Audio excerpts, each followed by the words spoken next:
Welcome to this episode of JW64 Podcast. Today we have a special guest, it's Ben Adams from Professor Joshi's 10 a.m. This podcast is addressing people who are active on social media who interact with content made for attention seeking. It's common to see young adults interacting with the political side of this content, but anybody can really fall for it. You don't really know that it's something that you're falling for until after it's happened.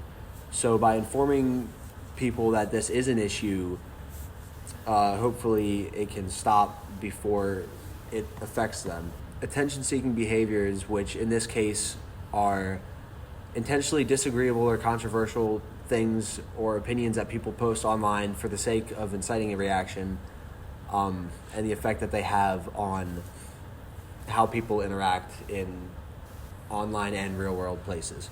Yeah, so I'll take it from here. Stellar intro from Kyle here, and I just want to say thank you for allowing me to be on this amazing podcast. I'm going to preface by saying that I, too, have seen this issue all the time. Recently, something that comes to mind is the Diddy incident that we all are familiar with. And a lot of people were making jokes and memes on TikTok and Twitter about saying he should be freed or, stuff like that. And most of these claims are just in joking form, trying to get views, saying something controversial. But these jokes can spread some real misinformation.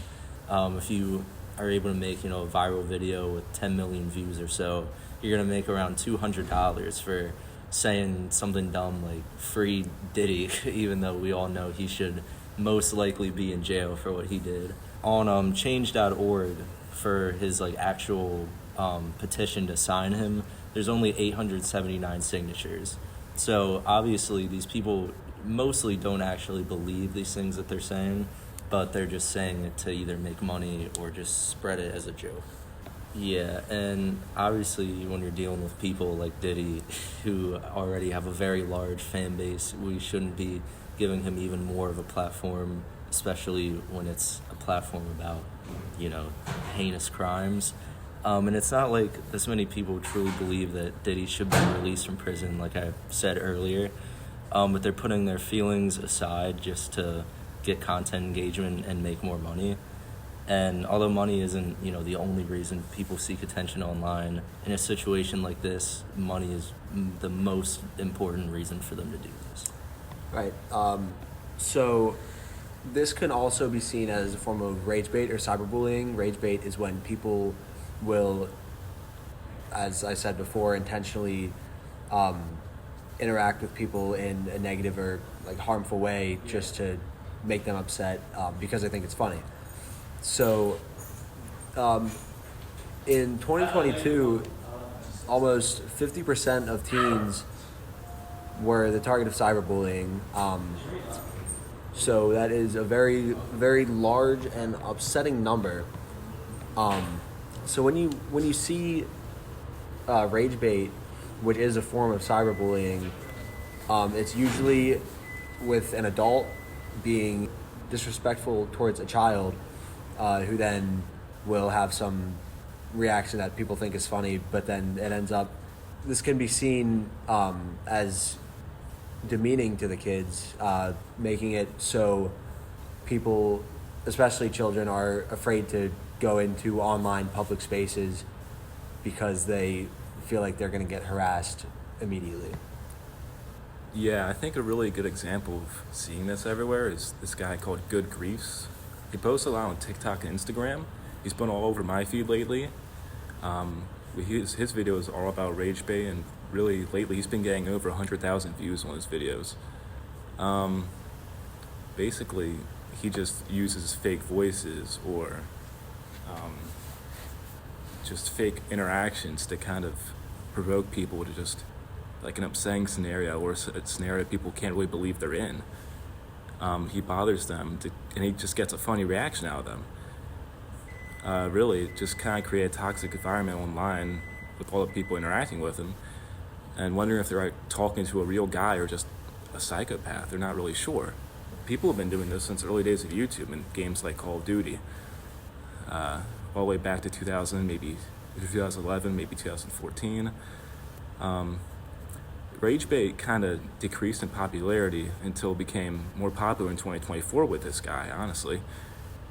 If his videos weren't shared as frequently, rage baiting wouldn't have really grown to what it's been today. As he said, it sort of fell off over time, but in 2024, when Good Griefs became popular, it just sort of skyrocketed from there as an issue. There's also an issue of people trying to film pranks, which usually just end up being something dangerous in public, not really much of a prank. Back in 2016, Human TV, if I'm pronouncing that correctly, uploaded these videos called shampoo pranks, where he would just dump shampoo on people who were showering at like public beach showers, and they would clearly be upset, but he would just keep going.